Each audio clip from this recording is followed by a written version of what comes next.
My own brother looked me in the eye and told me to let our father die. He's too expensive, he said, like our dad was a broken appliance and not a human being. 5 years later, a lawyer knocked on my door, and everything changed. Would you have let your own father die to save a few bucks, knowing what I know now? Tell me, because I'm still wrestling with it. It all started subtly, as these things often do.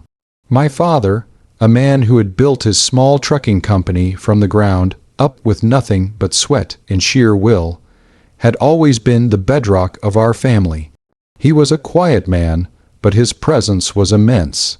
He taught me how to change a tire, how to negotiate a fair price, and, most importantly, how to stand by your word.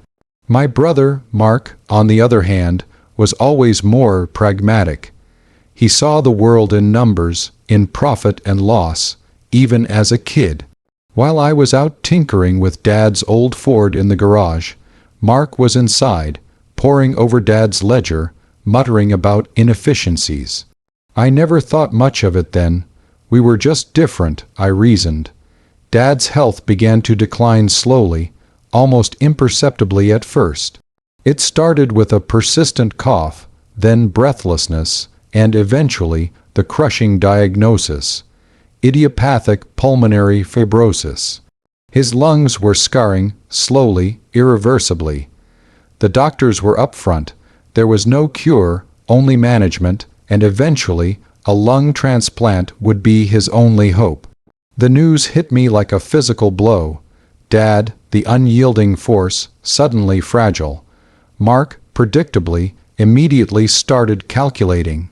The initial treatments were expensive, but manageable. Dad had good insurance, and his company, while not huge, was stable enough to cover the deductibles and co-pays. I spent every spare moment with him, driving him to appointments, making sure he was comfortable, just being there. Mark visited too, but his conversations with Dad were different. They revolved around the company, its assets, its future. He'd bring up hypotheticals about what would happen if Dad couldn't run it anymore, even though Dad was still fighting. I found it distasteful, but again, I told myself, that's just Mark. As Dad's condition worsened, the inevitable conversation about a transplant came up more frequently. The cost was astronomical.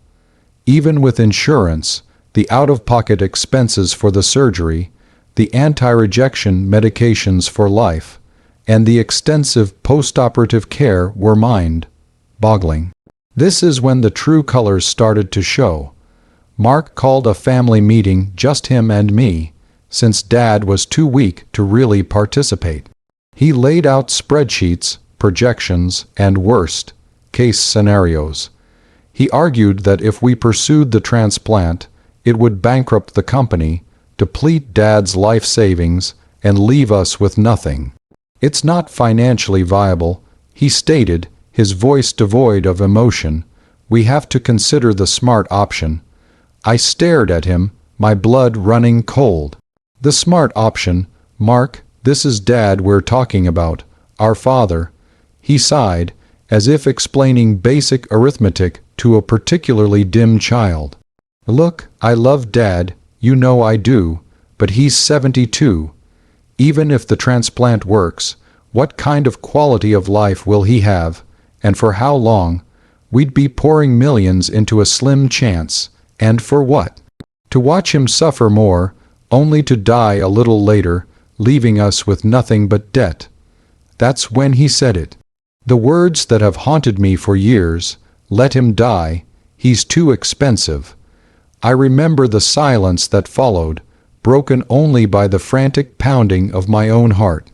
I wanted to hit him, I wanted to scream, but all I could manage was a choked whisper: how can you even say that? He shrugged, completely unfazed. Someone has to be practical. If we let nature take its course, the company stays solvent. We'll inherit it, split it, and both be comfortable. If we try to save him, we lose everything. The next few weeks were a blur of arguments, desperate pleas, and Mark's relentless, cold logic. He had already spoken to Dad's doctors, getting all the statistics on success rates and life expectancy post-transplant. He presented them like a prosecuting attorney, each fact a nail in Dad's coffin. Dad, for his part, was fading. He heard our arguments, I know he did, but he was too weak to really weigh in. One day, he just looked at me with tears in his eyes and whispered, "I don't want to be a burden, son." That broke my heart. I promised him he wasn't, that I would fight for him. I went against Mark. I scraped together every penny I had, took out a second mortgage on my small house, and even started a GoFundMe, which, to my surprise, garnered a surprising amount of support from people who knew Dad and his kindness. It wasn't enough for the full transplant, but it was a start, enough to show Dad we were fighting. I told Mark that I was going to pursue every avenue, even if it meant I ended up broke. He just shook his head and walked away, effectively washing his hands of the whole affair. He stopped visiting Dad, focusing entirely on the business, which he was slowly taking over operational control of. He told me he was protecting our future. The day Dad received the call that a suitable lung was available was one of the happiest and most terrifying days of my life. The surgery was grueling, the recovery even more so. I practically lived at the hospital, sleeping in uncomfortable chairs, watching every rise and fall of the monitors, praying with every fiber of my being. Mark didn't show up, not for the surgery, not for the first weeks of recovery. He called once, days after the transplant, to ask if Dad was still sucking up resources. I hung up on him, shaking with rage, but Dad was a fighter. Slowly, painstakingly, he recovered. He had his good days and his bad days, but he was alive. He could breathe on his own, laugh, and even take short walks. It was a miracle. The medical bills were crushing, exactly as Mark had predicted. I was deep in debt, but I didn't care. Dad was alive, and that was all that mattered. Mark, meanwhile, had fully taken over the company, pushing Dad into a nominal consulting role, and even that was a stretch. He'd restructured things, cut costs, and expanded into new routes, making the business more profitable than ever. He made it clear he saw me as a fool who had squandered my inheritance. So that's the situation I was in, and I had to make a choice. Before I tell you what happened next, I want you to pause and comment below what you would have done in my shoes. Would you have sacrificed everything for your father, or would you have listened to the practical voice? 5 years passed. Dad, though frail, was still with us. He enjoyed his grandchildren, watched old movies, and sometimes, on particularly good days, would sit out on the porch and tell stories of his younger days. I was working 2 jobs to keep up with the medical bills, still living in my mortgaged house, but I had no regrets. Mark was thriving. He had bought a sprawling new house, drove a luxury car, and his company was flourishing. He rarely spoke to me, and when he did, it was usually a terse business-like exchange. He treated me like a distant relative, an inconvenient reminder of the past. Dad noticed, of course, but never said anything explicitly. He just held my hand a little tighter sometimes. One crisp autumn morning, a sleek black car pulled up to my modest home. A man in an impeccably tailored suit emerged, carrying a briefcase. He introduced himself as Mr. Harrison, an attorney. My heart sank. I immediately assumed it was about some overdue medical bill. Or perhaps Mark was finally trying to formally cut me out of Dad's affairs entirely. I braced myself for another blow, but Mr. Harrison wasn't there for any of that. He sat down at my kitchen table, opened his briefcase, and pulled out a stack of documents. "Mr. My name," he began, "I represent your father, Mr. Dad's name. He then proceeded to tell me a story I never knew. It turned out that my father, a lifelong tinkerer and problem solver, had not just built a trucking company. For decades, in his spare time, he had been quietly working on something else entirely, something he called his passion project. It was a specialized, highly efficient, and environmentally friendly engine design for heavy-duty vehicles. He had been prototyping it, refining it, and even secretly patenting it over the years, using a small, undisclosed portion of his company's profits and his personal savings. He never told anyone, not even me, fearing it would distract from the main business or be dismissed as a pipe dream. When he got sick, he knew his time was limited. He also knew Mark's calculating nature. He confided in Mr. Harrison, who was not just his attorney but a trusted friend. Dad had instructed him to hold onto the patents and the development plans, to wait until his health situation was clear. If he didn't make it, the plans were to be donated to a research institution. If he did, however, Mr. Harrison was to proceed with a specific instruction. The instruction was this: Mr. Harrison had spent the last 5 years, quietly and meticulously, marketing Dad's engine design to major automotive and trucking manufacturers worldwide. He had secured licenses, partnerships, and ultimately, a staggering acquisition deal from a multinational conglomerate. The engine was revolutionary, poised to disrupt the entire industry, and the payout, the initial sum, presented to me on a series of bewildering financial statements, was $63 million. Not for the company, not for its assets, but solely for the intellectual property Dad's engine. My jaw hit the floor. 63 million dollars. Mr. Harrison then explained the second part of Dad's instruction. The entire sum, after taxes and legal fees, was to be placed into a trust.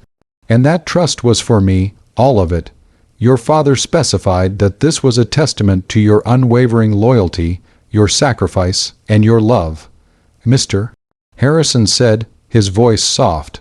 He knew you would fight for him, and he wanted to ensure you were rewarded for it, and that his life was not a burden, but a legacy. I couldn't speak. Tears streamed down my face. Dad knew. He knew everything. He knew Mark's coldness, my struggle, my decision to put him above everything else.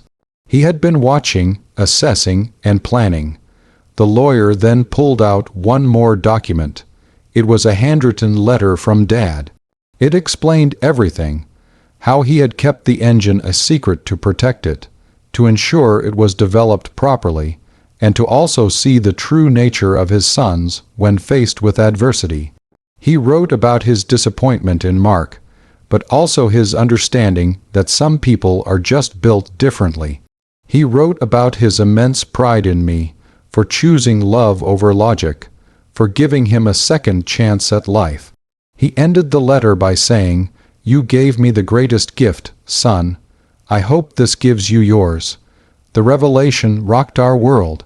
When Mark found out, it was through the news, when the acquisition was publicly announced. He called me, screaming, accusing me of manipulating Dad, of stealing his inheritance. He couldn't comprehend that this fortune had nothing to do with the trucking company he had so carefully managed. He sent his own lawyers, trying to contest the will, trying to find loopholes, but Dad and Mr. Harrison had covered every single base. The patent was solely in Dad's name, the trust legally established, the terms ironclad. Mark received nothing from the engine sale. He eventually got half of the trucking company, as was always intended, which was still a substantial business, but it paled in comparison to what he had dismissed as too expensive. Our relationship, as you can imagine, is non-existent now. He still believes I cheated him, that Dad was senile, that I somehow orchestrated this grand scheme. I tried to explain, to show him Dad's letter, but he refused to see it, blinded by his own greed and resentment. Dad lived for another 3 beautiful years after that, enjoying his newfound peace and watching me use the trust to help others, to invest in things that made a difference. He passed away peacefully, knowing his legacy was secure and his son was cared for. I learned a profound lesson from all of this. There are some things in life, like the love for a parent, that cannot be quantified by spreadsheets or weighed against financial viability. My father taught me that character is built not in times of plenty, but in moments of impossible choice. He taught me that sometimes the most impractical decision is the most human, and ultimately the most rewarding. So, I ask you again, was I wrong for letting my heart guide me? Or was Mark truly the one who lost everything by prioritizing profit over his own father's life? Like this video if you were on my side, and subscribe for more stories like this. Share your final thoughts on this whole mess in the comments section below. I'll see you all in the next story.